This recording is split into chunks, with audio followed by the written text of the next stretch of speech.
All right, we are here at the Penguin Random House booth, and we are talking the comic book history of the cocktail. We are with writer, great right, author David Wondrich. Did I say that right? Yeah, Okay. absolutely. Okay. Thanks for taking the time to sit down with us.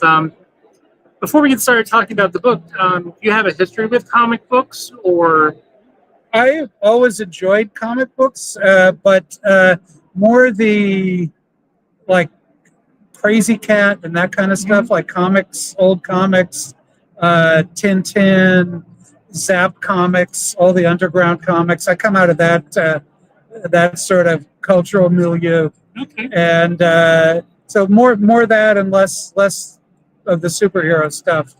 Although when I was a kid, of course, I liked that, but I've maintained a long relationship with stuff like Tintin and Buck Rogers in the 25th century, and all that kind of stuff.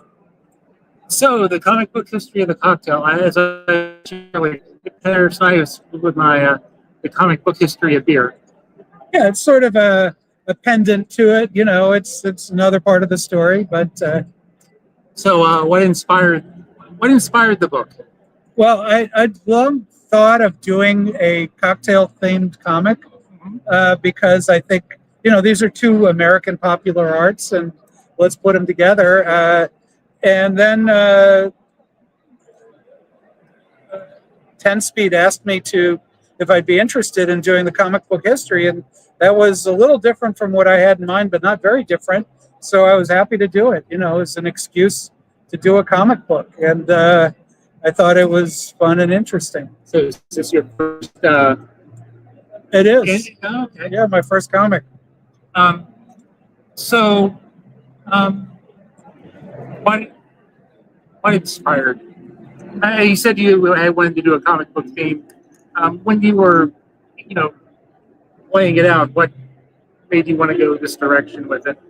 Well, I really wanted. There's so many people who have helped to invent and steward the cocktail along, and so many of them are kind of really obscure these days.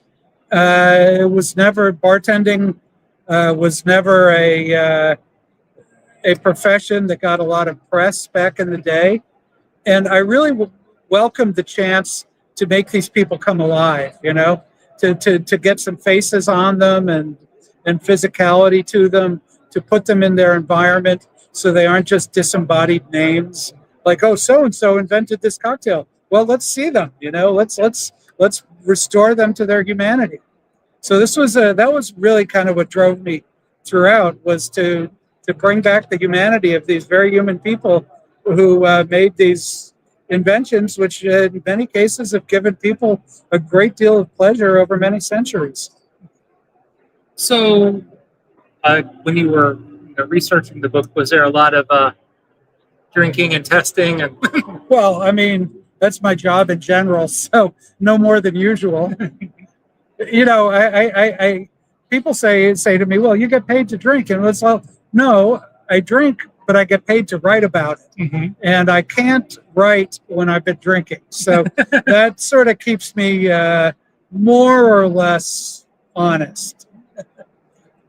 So tell me about your art illustrator Dean. How was it working with him? Did he kind of, since this was your first comic book thing, did he kind of help direct you, or? Well, Dean was amazing to work with, and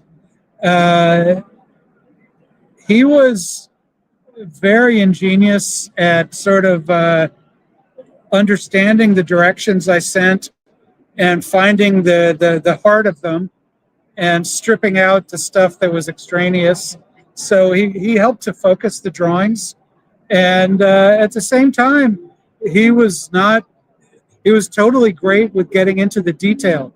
The story of cocktails, without detail, there is no story. Yeah. It's just people holding a glass. So you really need to get into the detail of what they're mixing, why they're mixing it, what what the history is of this individual drink, who's involved, et cetera, et cetera. So Dean was really great at focusing that. So in here, throughout here, I may have been wrong, but there's like recipes, right? Yeah, there are recipes.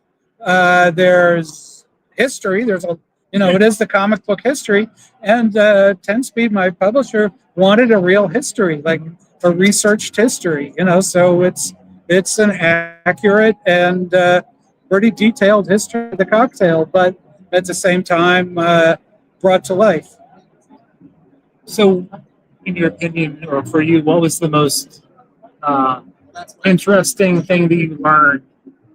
I learned a lot about tiki drinks, for instance, tropical drinks, because I usually I've researched and written a number of drink books, but that was always a field I left to my friend Jeff Berry, who's the great history of tiki historian of tiki drinks. But for this, I had to really dig into it, and so that was fun. I learned a lot about characters like Don the Beachcomber, who it turns out is apparently the inspiration for Milo Minderbender in Catch-22, one of the great characters in American fiction.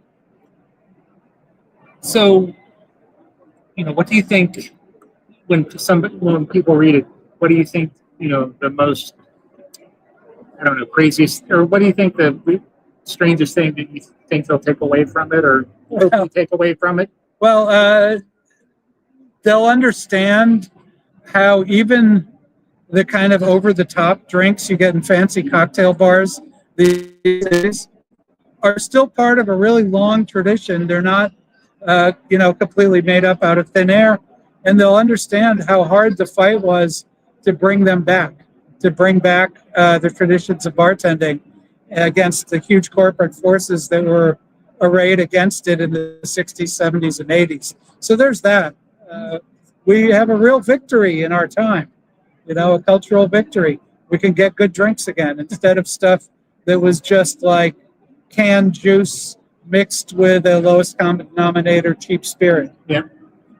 So, what cocktail do you think would pair best with the book, or is it, by the whatever drink you're talking about? There are many, but I suggest a bowl of punch and get enough copies of the book so all your friends can have one. I mean, I am going to suggest that, but you have a favorite cocktail, or it's like choosing among your children. But these days, I'm back on the dry martini. Okay. These are tough times in America, and tough times are martini times. Okay. So, anything else about the book, or anything that you would like that maybe you'd like people to know about that maybe I didn't cover? There are recipes in the book, both throughout, and there's a section of some of my favorite recipes, some that I've created and others that I've found along the way in the back. Just a few good ones to have in your back pocket. So don't forget the back of the book. And it's available now? Or? Available now, on sale wherever fine comics are sold, and various online emporia. And can people find you on social media? Yeah, you can find me a little bit on Instagram. I have an account there. I don't use it that much. On Blue Sky, under my name, David Wondrich, Instagram under Splificator. And I occasionally check in to my dormant X account, and I will answer DMs there. So under David Wondrich. All right, well, I want to thank you for taking the time to chat with us about the book. It's really concise and very. I learned a lot. That's what I'm trying to say. Good. I appreciate it. So, thank you for taking the time, and enjoy the rest of the show. Thank you.